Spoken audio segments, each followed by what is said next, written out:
ఈ రోజు నుండి 18 శక్తిపీఠాల గురించి నేర్చుకుందాం. Hey guys, welcome to 18 days 18 శక్తిపీఠాలు.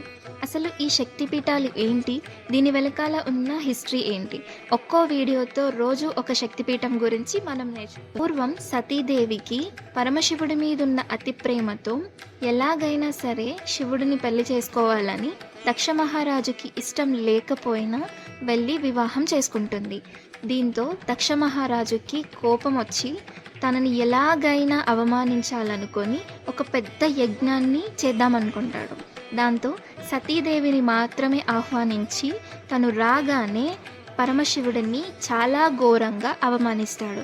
ఈ మాటలను అన్నీ తట్టుకోలేని సతీదేవి తన తండ్రి నుండి వచ్చిన ఆ దేహం కూడా ఉండొద్దనుకొని అక్కడే ఉన్న యజ్ఞగుండంలో సజీవ దహనం చేసుకుంటుంది. ఈ విషయం తెలుసుకున్న మహాశివుడు ఉగ్ర రూపంతో యజ్ఞం దగ్గరికి వచ్చి సతీదేవి దేహాన్ని తన చేతుల మీద తీసుకొని ప్రపంచం అంతా ఏడుస్తూ తిరగడం మొదలు పెడతాడు.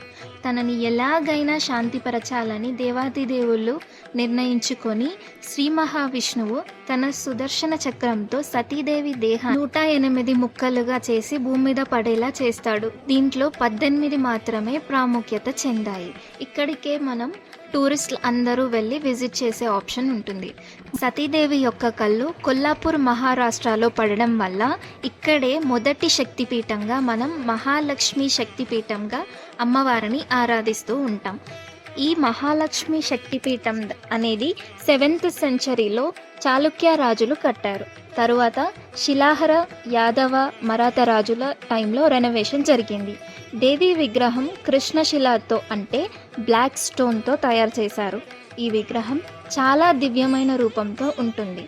దేవిని ఇక్కడ అంబాబాయ్ అని పిలవడం వల్ల ప్రేమగా ఆరాధిస్తూ ఉంటారు. ఇదే మన మొదటి శక్తిపీఠం, మహాలక్ష్మి శక్తిపీఠం.